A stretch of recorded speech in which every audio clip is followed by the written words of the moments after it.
हरिओम। आइए मित्रों, कथा सागर में आपका हार्दिक अभिनंदन है। आज की कथा जो आप सुनने जा रहे हैं उसका शीर्षक है प्रार्थना का बल, प्रार्थना की शक्ति। एक वृद्ध महिला एक सब्जी की दुकान पर जाती है। उसके पास सब्जी खरीदने के पैसे नहीं होते। वो दुकानदार से प्रार्थना करती है कि उसे सब्जी उधार दे दें, पर दुकानदार मना कर देता है।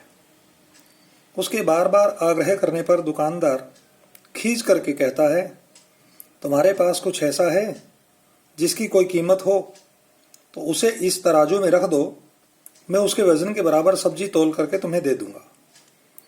वृद्ध महिला कुछ देर सोच में पड़ जाती है, क्योंकि उसके पास ऐसा कुछ भी नहीं था।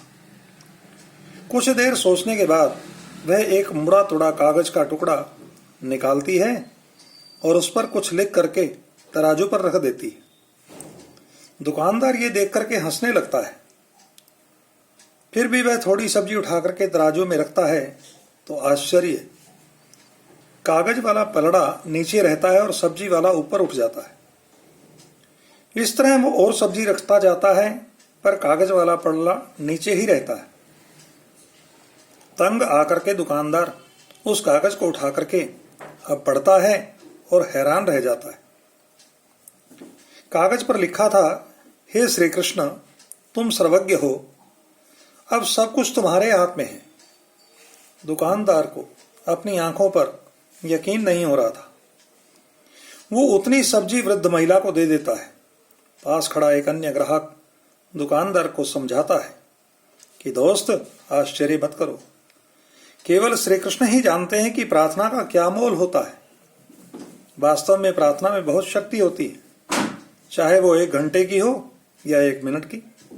यदि सच्चे मन से की जाए तो ईश्वर अवश्य ही सहायता करते हैं। अक्सर लोगों के पास ये बहाना होता है कि हमारे पास वक्त नहीं है, मगर सच तो ये है कि ईश्वर को याद करने का कोई भी समय नहीं होता। ईश्वर को कभी भी आप किसी भी समय याद कर सकते हैं। प्रार्थना के द्वारा मन के विकार दूर होते हैं और एक सकारात्मक ऊर्जा का संचार होता है। जीवन की कठिनाइयों का सामना करने का बल मिलता है। जरूरी नहीं कि कुछ मांगने के लिए ही प्रार्थना की जाए। जो आपके पास है उसका धन्यवाद भी प्रार्थना के द्वारा करना चाहिए।